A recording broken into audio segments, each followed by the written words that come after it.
Ya, assalamualaikum warahmatullahi wabarakatuh. Waalaikumsalam warahmatullahi wabarakatuh. Ya, sebelum kita memulai pembelajaran pada siang hari ini, kepada Ananda Michelle dipersilakan untuk memimpin doanya. Teman-teman, sebelum kita belajar, marilah kita berdoa. Berdoa dimulai. Bismillahirrahmanirrahim. Amin. Ya, anak-anak, apakah sudah siap belajar untuk di siang hari ini? Siap. Oke, kalau siang, tolong dirapikan itu kursinya karena kerapian dan kebersihan itu adalah sebagian dari iman. Suhada, kenapa tidak isi garam? Tolong dirapikan itu bajunya. Oke, terima kasih karena tadi Suhada sudah merapikan pakaiannya dan kemudian tempat duduknya sudah dirapikan dengan baik. Sekarang Bapak tanya apakah di bulan ini atau teman-teman atau sahabat-sahabat kalian masih ada yang tidak hadir pada siang hari ini? Atas nama siapa? Siapa? Oh, atas nama Rida ya. Mudah-mudahan mari kita doakan atas nama Rida biar ibu dari apa yang menimpa ya. Oke, terima kasih. Oke ya, jadi sebelum kita masuk pada pembelajaran di siang hari ini, Bapak tanya dulu kepada anak-anakku, barangkali masih ada yang mengingat materi kita sebelumnya. Materi apa? Ya, beriman kepada kitab-kitab Allah. Jadi ada kaitannya dengan beriman kepada kitab-kitab Allah dengan materi yang kita bahas pada siang hari ini. Jadi materi siang hari ini adalah materi beriman kepada Rasul Allah. Itu ada keterkaitan. Di mana keterkaitannya? Karena yang perlu kita ketahui bahwa pentingnya beriman kepada Rasul Allah Subhanahu wa taala adalah sangat penting, di mana beriman kepada Rasul Allah itu termasuk salah satu rukun iman yang keempat. Yang pertama, rukun iman yang pertama apa? Percaya kepada Allah Subhanahu wa taala. Yang kedua, percaya kepada malaikat, dan kemudian yang ketiga percaya kepada kitab, dan kemudian yang keempat adalah percaya kepada Rasul Allah. Maka hari ini yang nanti kita akan bahas sebentar.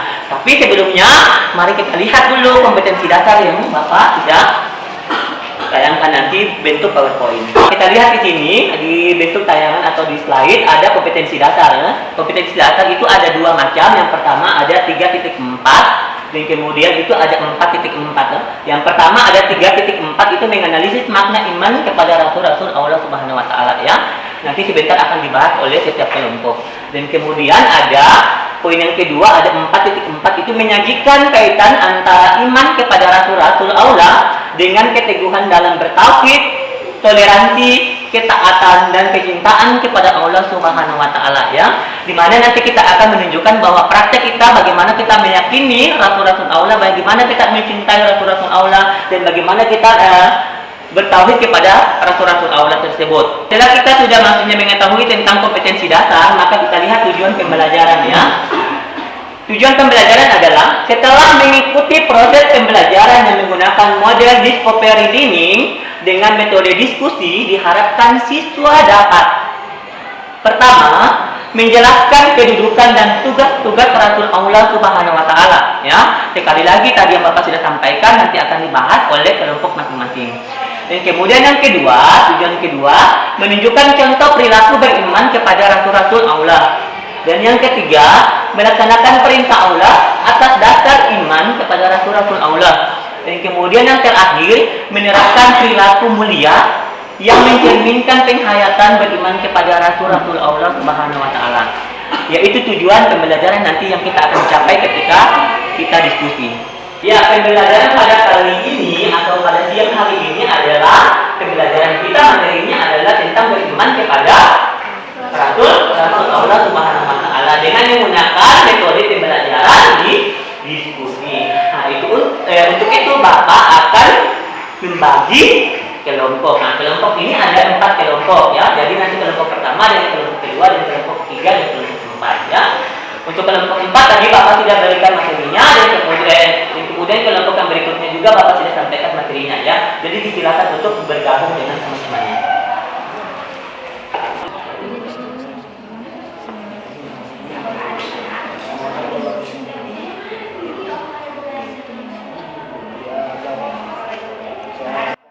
mikir Pak buat ini. Jadi Bapak silakan untuk kelompok 1 memaparkan materi ini. Silakan yang hormat. Assalamualaikum warahmatullahi wabarakatuh.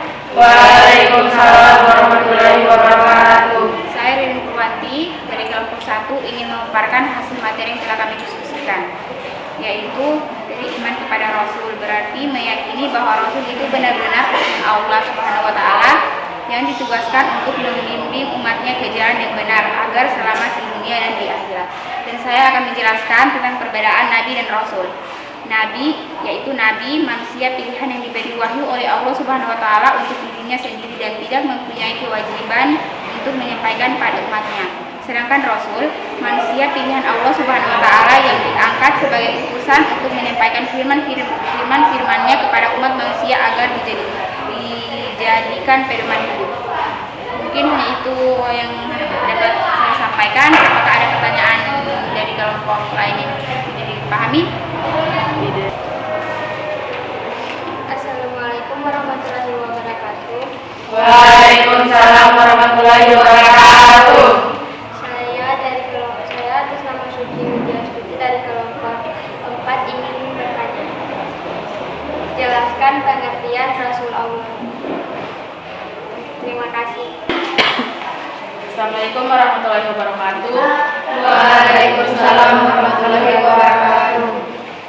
Baik, saya akan menjawab pertanyaan dari kelompok 3. Rasul adalah manusia pilihan Allah Subhanahu wa Ta'ala yang diutuskan untuk menyampaikan firman kepada umat manusia agar dijadikan pedoman hidup. Terima kasih. Oke, terima kasih kepada kelompok 1 karena sudah memaparkan materinya dan kemudian sudah menjawab pertanyaan dari kelompok 3. Perlu kita ketahui bahwa kita lihat di depan ada perbedaan Nabi dan Rasul ya. Tadi yang dijelaskan bahwa apa yang dimaksud dengan Rasul, manusia serta mengajarkan kepada mereka kitab dan hikmah. Artinya kita diajarkan bahwa Al-Quran itu apa sebenarnya yang ada di dalam ya. Dan kemudian ajarannya seperti apa di dalam Al-Quran itu. Kemudian kita hikmahnya itu apa yang ada di dalam Al-Quran. Itu yang dimaksud di dalam kitab. Yang selanjutnya ada sebagai hujah bagi manusia. Hujah yang dimaksud di sini ada Al-Quran dan sebagai pedoman hidup kita. Mungkin hanya itu yang bisa Bapak tambahkan di pertemuan kelompok ini. Oke, selanjutnya untuk presentasi kelompok 4 atau sebagai penutup kelompok terakhir disilakan dengan hormat. Assalamualaikum warahmatullahi wabarakatuh. Waalaikumsalam warahmatullahi wabarakatuh. Saya Najul dari kelompok 4 ingin memaparkan hasil diskusi kami tentang hikmah beriman kepada Rasulullah SAW, yaitu pentingnya orang Islam beriman kepada Rasul bukan tanpa alasan, selain karena diperintahkan oleh Allah SWT. Juga ada manfaat dan hikmah yang dapat diambil dari beriman kepada Rasul. Di antara manfaat dan hikmah beriman kepada Rasul sebagai berikut. 1. Makin sempurna imannya. 2. Terdorong untuk menjadikan contoh dalam hidupnya. 3. Terdorong untuk melakukan perilaku sosial yang baik. 4. Memiliki teladan dalam hidupnya. 5. Mencintai para Rasul dengan caranya untuk tidak mengamalkan ajarannya. 6. Mengetahui hakikat dirinya bahwa ia diciptakan Allah SWT untuk mengabdi kepadanya. Sekian dari saya. Jika ada yang pertama silakan bertanya. Assalamualaikum warahmatullahi wabarakatuh. Waalaikumsalam warahmatullahi wabarakatuh. Saya Sri Adelia dari kelompok 2 ingin bertanya kepada kelompok 4. Jelaskan salah satu hikmah beriman kepada Rasulullah. Sekian dari saya. Wassalamualaikum warahmatullahi wabarakatuh. Waalaikumsalam warahmatullahi wabarakatuh. Assalamualaikum warahmatullahi wabarakatuh. Waalaikumsalam warahmatullahi wabarakatuh. Saya dari kelompok 4 akan menjawab pertanyaan dari kelompok 2. 5. Mencintai para rasul dengan cara mengikuti dan mengamalkan ajarannya, yang artinya seperti mengikuti sunnahnya, mengikuti ajarannya, dan sebagainya. Mungkin itu sekian dari saya. Terima kasih. Assalamualaikum warahmatullahi wabarakatuh. Oke, terima kasih kepada anak-anakku karena hari ini sudah presentasinya sudah bagus dari kelompok 1 sampai kelompok 4 dan kemudian ada beberapa pertanyaan yang sudah mengajukan ya. Jadi setidaknya kalian sudah mengetahui apa sebenarnya beriman kepada Rasul-Rasul Allah Subhanahu wa Ta'ala ya. Oke, sekarang kita lihat ada kesimpulan ya. Sekarang yang poin pertama, Nabi adalah manusia pilihan Allah Subhanahu wa taala yang diberi wahyu hanya untuk dirinya sendiri dengan jumlah nabi yang kita ketahui atau yang tercatat 1.204 atau 124.000 nabi atau rasul ya. Poin yang kedua, Rasul adalah manusia pilihan Allah Subhanahu wa taala yang diangkat sebagai utusan untuk menyampaikan firman-Nya kepada umat manusia agar dijadikan pedoman hidup. Yaitu jumlah rasul yang tercatat ada 315 orang, ya. Yang poin yang ketiga, ada sifat-sifat yang dimiliki rasul terbagi menjadi dua. Yang pertama ada sifat wajib dan kemudian sifat mustahil. Nah, sifat wajib itu dibagi menjadi beberapa. Yang pertama ada asidik, tadi yang dibahas oleh kelompok 2 ya. Ada asidik, al-amanah, at-takrib, dan kemudian al-fatanah ya. Itu tadi sudah dibahas, kita sudah mendengarkan dari kelompok 2.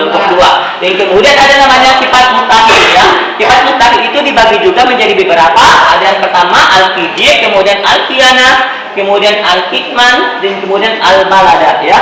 Itu tadi sudah juga dibahas oleh kelompok 2. Jadi kalian sudah sama-sama mendengarkan. Oke, kita lihat di poin keempat, ada tugas Rasul adalah mengajarkan tauhid, cara beribadah, menjelaskan hukum-hukum Allah dan batasannya bagi manusia, memberi teladan kepada umatnya, memperbaiki jiwa manusia. Artinya tugas Rasul itu sangat berat ya, bukan berarti seperti kita yang sudah pasti saja diembankan tugas oleh Allah Subhanahu wa taala kita tidak mengeluh. Tetapi bagaimana dengan Rasul yang embannya tugasnya itu terlalu banyak. Yang pertama ada mengajarkan tauhid, berarti mengajarkan tentang keagamaan atau keyakinan kita.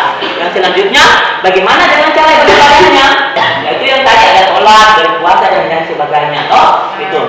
Dan kemudian menjelaskan hukum-hukum Allah, artinya di dalam sholat itu ketika misalnya kita tidak melakukan sholat maka hukumnya adalah neraka atau haram ya. Dan selanjutnya ada batasan bagi manusia, memberi teladan kepada umatnya, memperbaiki jiwa manusia ya. Jadi sampai jiwa yang maksudnya kotor itu tugas Rasul untuk membersihkan ya. Jadi makanya setiap hari itu kita dinasihati, apalagi nanti minggu depan itu pembahasan kita tentang pentingnya hormat dan taat kepada orang tua dan guru. Di situ bagaimana kita maksudnya kita sebagai peserta didik atau adik-adik atau anak-anakku sebagai peserta didik, bagaimana cara berbaktinya kepada orang tua dan kemudian guru ya. Ya, jadi anak-anakku karena pembelajaran kita sudah selesai untuk yang hari ini, karena ada LKPD yang Bapak sudah bagikan di situ yang sudah diisi, maka silakan dikembalikan kepada Bapak untuk dikumpul ya, silakan. Dikumpul di atas meja.